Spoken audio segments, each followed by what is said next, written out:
Hey man, I just want to come on here and just ask a real quick question. What are the Pittsburgh Steelers doing? We're about a month and a half away from training camp and the preseason, and we're like a week or two away from OTAs and players going to camp, mini camps, and this and that. And the Pittsburgh Steelers still don't have a starting caliber quarterback. They got Mason Rudolph. They just drafted Will Howard in the 6th round, and that's it. Me, who's doing the video, you who's watching the video, and your little cousin who's probably chilling playing 2K or playing Fortnite, we can be the Steelers quarterback. I mean that. I'm better than Mason Rudolph, okay? But look, I think it's time for them to just officially blow it up. I get it. The Pittsburgh Steelers had this long 18, 19-year streak without having a losing season. But the last like 7 playoff games, Mike Tomlin has lost, and they pretty much been in like embarrassing fashion. And this is dating back to the Jacksonville Jaguars game back in 2018. You got embarrassed by the Jacksonville Jaguars team to Blake Bortles. 42 points, 45 points, or something like that. And since then, I don't think he has a playoff win. Please correct me if I'm wrong. I think 2017 was his last playoff win. I want to say, I don't know, I forgot. But pretty much every single time, every single season over these last couple of years, every time Pittsburgh gets in the wild card round, they're automatic first round bounce. And the main reason is you don't have a quarterback. You have a phenomenal defense. You had really good weapons. Like you developed Deontay Johnson. George Pickens was a really good deep threat when he was on his P's and Q's. But I mean, it's just mind boggling to me. You had Justin Fields in your hands, and you ruined that relationship because you wanted Russell Wilson to start, and now he's off in New York, got paid like $245 or whatever, really good deal, 2 years, $45 million. I think, don't quote me on that. And then going into the draft, there was 3 quarterbacks. In my eyes, I think Jackson Dart was a first round caliber quarterback, but you had 3 quarterbacks that could have won the first round. You didn't get Cam Ward because he went very first overall. I believe Jackson Dart was very, very close to your range. They drafted at 21. Dart was like 20 or something like that. You could have traded up for him. Or you could have got Shedeur Sanders or any other quarterback. Shedeur Sanders. But instead you get Will Howard in the 6th round. You got 2, not 1, but 2 defensive line pieces in Derek Harmon. And Derek Harmon is a phenomenal defensive line. And then you draft Jack Sawyer in the 4th round, and you got a running back in the 2nd round. I mean, what are we doing? It confuses me. If I'm TJ Watt going into training camp, if I don't see a quarterback on this roster, get me out of here. Trade me away. Get me to the Chiefs. Get me to Philly.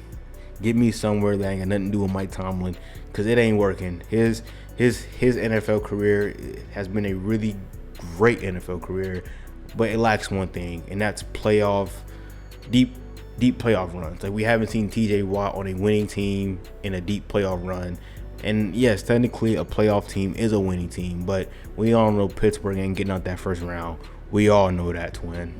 But even when we look at the Steelers' salary cap situation and how this team is being paid out, they lean very, very heavy towards the defense. Their top 5 players on the books are all defensive players. TJ Watt gets 30 mil.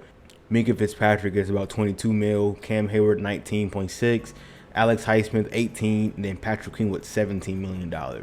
And again, their top 5 biggest cap hit players are all defensive players, which says a lot, And I get it, when you got Joe Burrow and Lamar Jackson both in your division, you gotta stop those guys. But the thing is, when your offense is scoring 12 points and your defense is only giving up 20 points, the opposing team will still win because you just can't generate any offense. And I love the fact that they lean toward defensive, that defensive unit first. I am a big defense guy, but again, it doesn't really mean anything if you don't have a competent offense. But the nastiest part, I'm talking about the nastiest part about this, is somehow, someway, the Pittsburgh Steelers are going to end up 10-7, limping into the playoffs somehow, some way, and I'm going to be furious in January. Like this is how all works out. They go into the season a really good defense, a very mediocre offense. they show signs. They may score 44 on the Bengals and win. And then the very next week, they only score 10 versus the Kansas City Chiefs and get embarrassed on Christmas. And then somehow, some way, they're going to have a 4-game losing streak going into the playoffs and get bounced out the first round by the Baltimore Ravens. Now, mind you, they gave up 464 yards versus the Ravens. 300 of those yards were rushing yards. Couldn't stop the run. Couldn't even stop me if I was back there. Couldn't even stop you if you was back there. Couldn't even stop my grandmother if she was blocking. She's blocking for me. And their own offense only had 29 total rushing yards. And now I may sound like a hypocrite or somebody who just doesn't know what they're talking about. I just said they got a good defense and blah, blah, blah. But again, I just said it. Teams will expose your defense. They will expose like the smallest cracks, especially like a really good quarterback. And Lamar Jackson sees the Steelers twice every year, and then you play him in the playoffs. That's 3 times in a year. He's unseen it all, so he's gonna expose it all real quick. But I don't know, man. I just, again, for me personally, it's just a lot of red flags, and this is soon. Like, it is very, very. It's a long overdue thing for the Steelers to just blow everything up, and it's gonna blow up in everybody's face. And it is what it is. Mike Tomlin gonna have to just get fired, quit, or something. I don't know. But in other news, man, I'm glad to see Shedeur Sanders doing really, really well.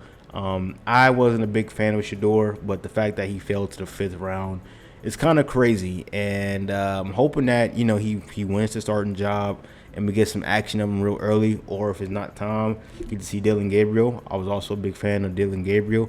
I might drop a video on my favorite college players going into 2025. I got a lot of guys on my list that I'm super excited to see, man. But, we're going to talk about the Browns a little later, but just want to talk about the Steelers. If you like the video, make sure you like, comment, and subscribe, and we are out, man. Peace.